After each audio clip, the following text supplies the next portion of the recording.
তাহলে পরে এই বিরূপাক্ষ জপ পর্যন্ত এলো সামবেদীয়, মানে যে কোনো কর্মে, যা কিছুই কর্ম হোক, একদম জাতকর্ম হোক, সীমন্তোন্নয়ন, মানে যা কিছু হোক, একদম মানে দশবিধ সংস্কারে যা কিছু হয়, যদি ওই কর্মগুলো হয় না, নামকরণ, অন্নপ্রাশন, উপনয়ন, চূড়াকরণ, হ্যাঁ, যা কিছুই হোক, বিবাহাদি কর্ম, দুর্গা পূজা, পঞ্চাঙ্গ সংস্করণ, বাস্তু যা কিছু হোক, বিরূপাক্ষ জপ পর্যন্ত একই। এরপর তারপর এবার আসছে প্রকৃত কর্ম। এইখানে অগ্নির নামকরণেরও ব্যাপার আছে। অগ্নির কিন্তু নামকরণ সব জায়গায় এক নেই। এইখানে আমি একটা শ্লোক পরে লিখিয়ে দেবো, পরের দিন দিয়ে দেবো যে কোন কাজে অগ্নির কি নামকরণ হয়, অগ্নির কোন কর্মে কি নামকরণ হয়, তার একটা নামের আলাদা আলাদা আছে ব্যাপার। হ্যাঁ, এটা আমি একটা লিস্ট দিয়ে দেবো। এখন আমরা আজকে প্রকৃত কর্ম অর্থাৎ অভিলাভ বাক্য দুর্গা পুজোর একটা দেখায় আর পঞ্চাঙ্গ সংস্করণের একটা দেখায়। আজকে বিষ্ণুরং তৎসদৈদ্য, প্রথমে দুর্গা পুজোরটা দেখাচ্ছি।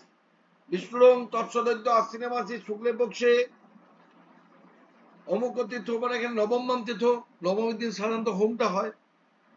অমুক দেব শর্মা, অমুক গোত্র শ্রী অমুক দেব শর্মা, হ্যাঁ, বার্ষিক শরৎকালীন দুর্গা মহাপূজাঙ্গ হোম কর্মণি। এখানে আবার যদি আরো অনেক নাম থাকে, নামগুলো ঢুকবে। অমুক গোত্রের অমুক দেব শর্মণ, অমুক গোত্রের অমুক দেব শর্মণ, হ্যাঁ, বার্ষিক শরৎকালীন দুর্গা মহাপূজাঙ্গ হোম কর্মণি শ্রী দুর্গা পিতয়ে।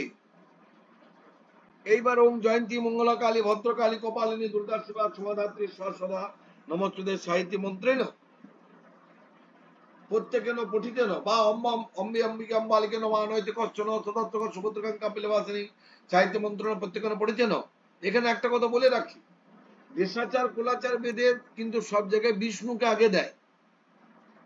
এখানে দিয়েছে যার প্রকৃত কর্ম তাকে আগে দিতে, কিন্তু দেশাচার কুলাচার বেদে এটা শিখে রাখা এই কেন দরকার, অনেক অনেক জায়গায় পুরোহিতরা ভুল ধরবে, সেখানে কিন্তু অসুবিধায় পড়ে যাবে। সেখানে দেখবেন ওম তদ বিষ্ণু পরম পদম সদা পশ্যন্তি সূর্য দিবিব চক্ষুরাতং সাহিত্য মন্ত্রণ প্রত্যেকেন পড়িতেন অষ্ট সংখ্যক সাহায্য করবিদ লই। যদি করবি পুষ্প থাকে বা যদি উড়ম্বর সমিত থাকে, উড়ম্বর সমিত ভি শ্রী বিষ্ণু সম্প্রদান বন্যী হোমং শিবকে দেবে ওম ত্রম্বকম যজামহে সুগন্ধি পুষ্পবর্ধনম উর্বারকম হিমবন্ধন মৃত্যুংশম আমাদের সাহিত্য মন্ত্রণ প্রত্যেকেন পড়িতেন অষ্ট সংখ্যক অষ্টবিংশতি সংখ্যক অষ্টোত্তর শত সংখ্যক যেমন বেলপাতা থাকবে সংকল্প করতে হবে। ত্রম্বকেশ্বর শিব সম্প্রদান বন্যী হোমং অম্বে অম্বিকা অম্বালিকে নমানয়িত কশ্চন, এটা হবে। তারপরে এবার অন্যান্য দেবদেবী যা যেমন যেমন আছে, এখানে তো গণেশের হবে, তারপরে তোমার হচ্ছে গিয়ে লক্ষ্মী, সরস্বতী, কার্তিক। এখানে যদিও এটা পরে ধরেছে এটা, এখানে ওই প্রায়শ্চিত্ত হোমের এইটা দুর্গার যেহেতু আগে, সেটা দুর্গারটা করে নিয়েছে, তারপরে উদিচ্য কর্ম করে, তারপরে নবগ্রহ হোম করে, তারপরে যে প্রত্যক্ষ দেবতার হোম আছে, এই প্রত্যক্ষ দেবতার হোম যখন হবে তখন সমস্ত দেবদেবী হোম করার বিধান এখানে দেওয়া আছে। এটা শাস্ত্র মতে, এটাই শাস্ত্র মত। দুরকম শিখিয়ে রাখছে এই কারণে কোথাও কোথাও অনেক পুরোহিতের পাল্লায় পড়ে আপনাদেরকে খুব অসুবিধায় পড়তে পারে, সেই জন্য দুরকমই শিখে রাখতাম। তাদেরকে বোঝাতে পারবেন যে না, এইটা শাস্ত্র মত এবং ওইটা হচ্ছে কুলাচার দেশাচার মতে, এটা আমরা করে আসছি। কিন্তু শাস্ত্র মতে প্রকৃত কর্ম মানেটা কি, যার প্রকৃত পূজা হচ্ছে তার প্রকৃত কর্ম, তার হোমটা হবে। তারপর অগ্নির নামকরণ হবে এখানে। ওং অগ্নি তোমাং বলদনামাসি, ওং বল পিঙ্গব্র সুরস্র, এটা অগ্নির ধ্যান। ওং পিঙ্গব্র সুরস্র কেশাক্ষ পিনাঙ্গ জঠরণ ছাগস্ত সাক্ষ সূত্রগ্নি সপ্তার্চি শক্তি ধারক।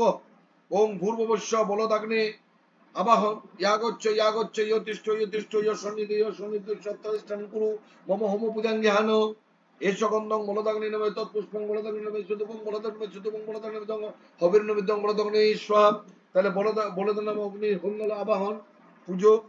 আহুতি, এরপর আর্যস্থালী উত্তরাগত সম্মুখে প্রদেশ প্রমাণ কুশ, এখানে আবার প্রদেশ প্রমাণ কুশ দিয়ে প্রজাপতি ঋষি গায়ত্রী ছন্দ অগ্নি দেবতা মহাপ্রীতি হোমে বিনিয়োগ ভূস্বাহা, প্রজাপতি ঋষি অনুষ্ঠিত ছন্দ বায়ু দেবতা মহাপ্রীতি হোমে বিনিয়োগ ভুবস্বাহা, প্রজাপতি ঋষি অনুষ্ঠিত ছন্দ সূর্য দেবতা মহাপ্রীতি হোমে বিনিয়োগ ওং স্বাহা বলে আহুতি দিয়ে তারপরে এবার দুর্গার ওই যে মন্ত্রের সংকল্প হয়েছে 108 বা 28, সেটা ওং দুর্গে দুর্গে রক্ষণী বা ওং জয়ন্তী মঙ্গলা কালী বা অম্বে অম্বিকাম্বালকে যেটাই সংকল্প হয়েছে সেই মন্ত্রে 108 আহুতি দিয়ে, আহুতি দেওয়ার পরে আবার মহাপ্রীতি হোম,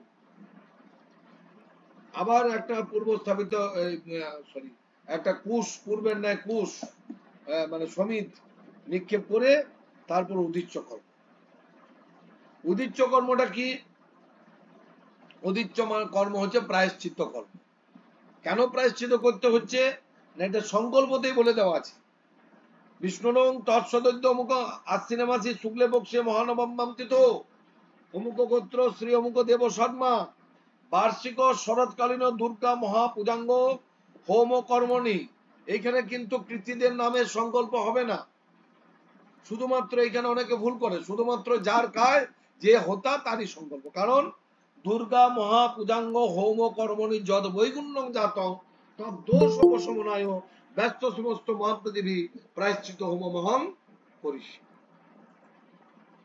এখানে করিষ্যা হবে, কিন্তু পরিশ্রামীও হবে না, কারণ এই প্রায়শ্চিত্তটা হচ্ছে হোতার নিজের প্রায়শ্চিত্ত, যে পুরোহিত তার প্রায়শ্চিত্ত। প্রায়শ্চিত্তটা কীতির নয়, কীতি আমাকে দায়িত্ব দিয়েছে, এবার আমার যদি কোনো ভুল ত্রুটি হয়ে থাকে যজ্ঞের মধ্যে, কোনো মন্ত্রের মধ্যে বা কোথাও কোনো ভুল ত্রুটি হয়ে থাকে, তার জন্য এটা প্রায়শ্চিত্ত। এই প্রায়শ্চিত্তটার জন্য ওই জন্য করিষ্যে। উদিচ্য মানে কি? উদিচ্য মানে কি? উদিচ্য কর্ম মানেটা কি? উদিচ্য মানে শব্দটা অর্থ মানে এই যে আমি যে এটা এক ধরনের প্রায়শ্চিত্ত কর্ম, সব কাজে আছে। অন্নপ্রাশন, উপনয়ন, বিবাহ, মানে যে কোনো যজ্ঞে উদিচ্য কর্ম থাকবে। এটা হচ্ছে প্রায়শ্চিত্ত হোম এক কথা। মানে আমি যে হোমটা করছি সেই হোমের মধ্যে যা কিছু ত্রুটি বিচ্যুতি তার নিমিত্ত যে প্রায়শ্চিত্ত সেটা হচ্ছে। এইখানে মনে রাখতে হবে, এখানে কৃতির নাম হবে না, হোতার নাম হবে। আর হোতা নিজে যেহেতু এটা কর্মভাগী, সেই জন্য এটা করিষ্যে হবে, এখানে করিস্বামীও হবে না। ঠিক আছে, মনে রাখতে হবে। তাহলে এবার এই এই প্রায়শ্চিত্ত কর্মের অগ্নির নামকরণ হচ্ছে বিধু। তাহলে এখানে আমি আগে বলদ নামাগ্নি করেছি, এবার বিধু নামাগ্নি। ওম অগ্নের তং বিধু নামাসি বিদ্যগ্নে ইহা করছ ইহা করছ তিষ্ঠ তিষ্ঠ ইয় সন্নিধ সন্নিধ সত্রাস্থান কুরু মম হোম পূজাং জ্ঞান। ঈশ্বগন্ধ বিদ্যগ্ন মেতদ পুষ্পঙ্গ পঞ্চবাজারে পুজো করার পরে এবার আবার ঘিতাক্ত একটা সমিত দিয়ে মহাব্রাহিত হোম, মহাব্রাহিত হোম করে তারপরে প্রায়শ্চিত্ত হোম।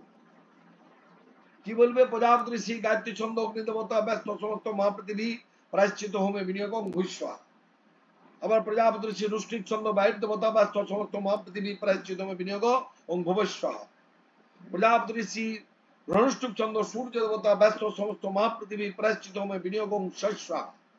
প্রজাপতি ঋষি বৃহতি ছন্দ প্রজাপতি দেবতা ব্যস্ত সমস্ত মহাপৃথিবী প্রায়শ্চিত্ত হোমে বিনিয়োগ ভূর্ভুব শস্বা। হয়ে গেল প্রায়শ্চিত্ত হোম। আবার পুনরায় মহাপ্রাহিতি হোম করার পর আবার পাদেশ প্রমাণ একটা কুশ দিতে হবে। তারপরে কুশ দিয়ে মানববৃত্তি হোম মানে পুনরায় মানববৃত্তি হোম মানে মানে আগে যেটা ও মহাপ্রাহিতি এই যে আগে প্রথমে করলাম না, এখানে এই যে এই পাতায় প্রজাপতি ঋষি গায়ত্রী ছন্দ অগ্নি দেবতা মহাপ্রীতি হোম, ওই প্রজাপতি অগ্নি দেবতা মানববৃত্তি হয় বিনিয়োগ ভুবস্বা এইখানটা ওইটা বারবার করতে হয়। অনেকে এই জায়গাটা বাদ দিয়ে ফেলে, বাদ দিয়ে দেয়, জানে না, করে না। কিন্তু এটা যেভাবে নির্দেশ দেওয়া আছে ওই প্রত্যেকবারে আগে একবার পরে একবার। তাহলে ওইখান থেকে শুরু করতে হবে তো? ওই ধ্যানটা করে বলতে হবে তো, না ওইখান থেকে বলতে হবে না? না না, ধ্যান আর করতে হবে না। তাহলে ওই প্রজাপতি ঋষি গায়ত্রী ছন্দ অগ্নির দেবতা মানবব্রাহিতি হোমে বিনিয়োগ ওং ভূস্বাহা, এইটাই তো? ওং প্রজাপতি ঋষি রুষ্নিক ছন্দ বায়ুর দেবতা। ঋষির ছন্দের আগে ওং হবে না। প্রজাপতি ঋষি গায়ত্রী ছন্দ, প্রজাপতি ঋষি রুষ্নিক ছন্দ, প্রজাপতি ঋষি রুষ্টুপ ছন্দ, ঋষি ছন্দের আগে কখনো ওম হবে না, প্রণব হয় না, প্রণব হয় মন্ত্রের আগে, ঠিক আছে? তাহলে প্রজাপতি ঋষি অনুষ্ঠুপ ছন্দ সূর্য দেবতা মানবৃত নিয়োগ ওং স সাহা, এটা হবে তো? ওংটা হবে তো হ্যাঁ এখানে? হ্যাঁ, হ্যাঁ। ঠিক আছে, এই হয়ে গেল। এরপর অর্ক, পলাশ ইত্যাদি দিয়ে নবগ্রহ হোম। এই নবগ্রহ হোমটা প্রত্যেকের পৃথক পৃথক করা যায়, অর্চনা করি যদি সময় থাকে। অর্কের সমিত সমিত 28টা যদি থাকে, বং মন্ত্রে জলের ছিটা, বং এতে অর্ক সমিতে সূর্যের অর্কের সমিত কি হবে? অর্ক, অর্ক মানে আকন্দ, আকন্দ। আকন্দ সমিত, বং মন্ত্রে জলের ছিটা। আকন্দ ফুল সূর্যের? ফুল নয়, সমিত মানে আকন্দের ডাল, ঠিক আছে। আকন্দের ডাল শুকিয়ে নিয়ে করতে হবে। কাঁচা হলে পরে প্রচন্ড ধোয়া হবে, প্রচন্ড ধোয়া হবে, দুধ আছে ওর মধ্যে। তাহলে জলের ছিটা দিয়ে, সূর্যের কি আকন্দ গাছে ডাল শুকিয়ে নিতে হয়? তাহলে 8টা বা হ্যাঁ 28টা শুকিয়ে নিতে হবে। হ্যাঁ, প্রত্যেকের ওই সমিত দেওয়া আছে। সোমের পলাশ, মঙ্গলের খদির, বুধের অপমার্গ মানে অপাং, বৃহস্পতির খদির পিপ্পল মানে অসত্য, শুক্রের উড়ম্বর মানে যজ্ঞডুমুর, শনির সমী, আচ্ছা রাহুর দুর্বা, কেতুর কুশ। এই দুর্বার কুশটাকে তিনটে তিনটে করে দিয়ে বাঁধতে হবে, আর দিয়ে তারপর আহুতি হবে। বলছি এইটা এটা কি খদির গাছটা কি গাছ? খদির এক ধরনের গাছ। কি গাছ কি করে উদাহরণ দেবো? খদির একটা গাছ, খদির একটা সমিত। কটিস্বর খয়ের গাছটা তো না, খয়ের যে হ্যাঁ, পানে খয়ের গাছ, খয়ের যে গাছটা, ওই ফুল গাছের মতো অনেকটা রংটা হবে ডালটা।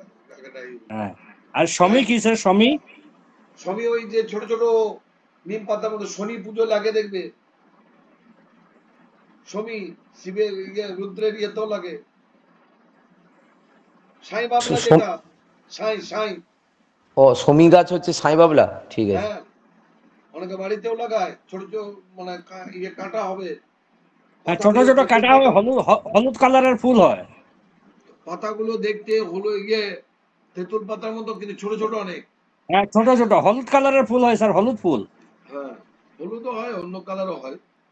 বেশ, বাবলা গাছ যেটাকে বলা হয় সমী মানে বাবলা গাছ। বাবলাটা আলাদা, বাবলাটা বড় কাঁটা, আর এটা হচ্ছে সমী মানে ছোট ছোট কাঁটা, অনেকের বাড়িতেও থাকে। ছোট কাটা, বাবলাটা তো বড় কাটা, ওটা ছোট কাটা। তাহলে এইটা এই এই এই এই নবগ্রহের হোমের মন্ত্রগুলো পর্যন্ত মুখস্থ করতে হবে। মুখস্থ না করলে ওই উচ্চারণ করতে পারছো না, ওরকম ভাবে হোম হয় না। হোম একটা করবে, মন্ত্র এমন বলবে যে প্রত্যেকে তোমার মন্ত্র শুনে অভিভূত হবে, ঠিক আছে? আজকে আমি নবগ্রহ হোম পর্যন্ত দিলাম, দিকপালের হোমটা আজ দিলাম না, একসাথে অনেকগুলো দিয়ে দিলে অসুবিধা হবে। স্যার নবগ্রহ হোমের মন্ত্রটা একবার বলে দেবেন। হ্যাঁ, বলে দিচ্ছি। ওং কৃষ্ণেন রজসা বর্তমান নিবেশন্নমৃতং মর্তঞ্চ হিরণ্যয়েন সবিতা রথেনা দেবয়াতি ভুবনানি পশ্যন স্বাহা। ওং আপ্যাস্য সমিতুতে বিশ্বত সমবিষ্ণম ভবাবাজস্য সঙ্গতে স্বাহা। ওং অগ্নিমূর্ধা দিব ককুৎপতি পৃথিব্যা অয়ম অপাং দেতাংসি জিন্নতি স্বাহা। ওং অগ্নি বিবসতু সচিত্রং রাধমত্য আদা সুষে জাতবেদা বহাতমদ্যা দেবা উসর্বুধ স্বাহা। ওং বৃহস্পতি পরিদিয়ারথেন রক্ষামিত্র অপবাধমান প্রবঞ্জন সেনা প্রবীণযুধা জয়নস্মাকং মেধ্যবিত্ত রথনং স্বাহা। ওং শুক্রন্তন্ন যজতন্তন্ন বিশ্বরূপে হনি দৌরিবাসী বিশ্বাহী মায়া অবশী স্বধাবন ভদ্রাতে প্রসন্নীয় রাতিরস্তু স্বাহা। ওং স্বর্ণ দেবীর অভিষ্টয়ে স্বর্ণ ভবন্তু পিতয়ে সংযর বিশ্ববন্তু ন স্বাহা। ওং কয়ানশ্চিত্র যাবব দুতি সদা বিধ সকা কয়া শুচিষ্টয়া বৃতা স্বাহা। ওং কীর্তুং কিন্নন কেতবে বিষমর্য অপেশসে সমসদ্বী রজা যথা স্বাহা। হয়েছে? এবার প্রত্যেকটা যখনই আহুতি দেওয়া হয়ে যাবে, মনে করো সূর্যের আহুতি দেওয়া হয়ে গেল, প্রতিবারে ওং ভূস্বাহা ওং ভুবস্বাহা ওং স্বস্বাহা ওং ভূর্ভুব স্বস্বাহা নিয়ে সূর্যের প্রণাম দেবে। ওং জবা কুসুম শঙ্কা শঙ্কাশ্যপয়ং মহাদুদিম দন্তানি সর্বপাপগ্নম প্রণতস্মি দিবাকরম। আবার সোমের ধরবে, পলাশটা ইয়ে হয়ে গেলে আবার ওরকম প্রণাম দেবে সোমের। ঠিক আছে, এইভাবে কিন্তু করতে পারলে আরো ভালো এই লাগে। সু- এই সময়ের স্যার প্রণামটা ওটাকে করতে পারবো একটি না। একটি করে দিতে হবে না কোটি করে দিতে হবে? 8টি মিনিমাম, আচ্ছা, ম্যাক্সিমাম 28টাও দিতে পারো, 108টাও দিতে পারো, কিন্তু 8টি কমপক্ষে দিতেই হবে। অপামার্কটা কি? অপামার্কটা অপাং মানে চিরচিরি, যেটা চিরচিরি দেখবে ওই রাত ইয়েতে হয়, দেখবে ওই গায়ে কাটা কাটা ওই ধুতিতে বা কাপড়ে লেগে যায়। আমি তোমাদের সমিত গুলো পরে পরিচয় করিয়ে দেবো, প্রত্যেকটা সমিতের আচ্ছা সঙ্গে। ঠিক আছে। ওগুলো এখন গল্পর মতন বললে তোমরা বুঝতে পারবে না। ওগুলো সমিত গুলো পিপুল মানে অসত্য তো। কাঁচা আনাবো, কাঁচা এনে দেখিয়ে দেবো, কাঁচা। পিপল ঠিক মানে আছে। হচ্ছে অসত্য না? হ্যাঁ হ্যাঁ এটা- হ্যাঁ হ্যাঁ, ঠিক আছে, প্রত্যেকটা কাঁচা এনে এনে দেখাবো, তাহলে বুঝতে পারবে। ঠিক আছে, ঠিক তো আছে গাছের তলেই তো গৌতম বুদ্ধ, পিপুল গাছের তলেই তো। এখন মুখস্থ করো, মন্ত্রগুলো মুখস্থ করো। মন্ত্রগুলো মুখস্থ না পারলে অন্তত ঝটঝট করে যেন বলতে পারো, সেরকম ভাবে তৈরি হও। আর প্রত্যেকবার একটা একটা গ্রহের শেষ হওয়ার পর ওম ভূস্বঃ ভুবস্বঃ স্বঃ দিয়ে ইয়ে করতে হবে। ওম ভূর্ভুবঃ স্বঃ বলে তারপর সূর্যের প্রণাম, আবার সোমের বেলা সোমের প্রণাম, মঙ্গলের বেলায় মঙ্গলের প্রণাম। প্রয়োজন হলে প্রণাম গুলো সব ইয়েতে পেয়ে যাবে, ওই তোমাদের যাদের কাছে প্রতিষ্ঠা মুকুর আছে পেয়ে যাবে, প্রতিষ্ঠা মুকুর। হ্যাঁ ওটাতে আছে, ওটাতে আছে স্যার। হ্যাঁ পেয়ে যাবে। বলে কি বলবো? ওং ভূর্ভুবস্সুঃ সাহা হয়ে যাওয়ার পর কি বলবো? ওম ভূস্বঃ ওম ভুবস্বং স্বঃ ভূর্ভুবঃ স্বঃ। দীপেন বলো, ক্লাস চলছে?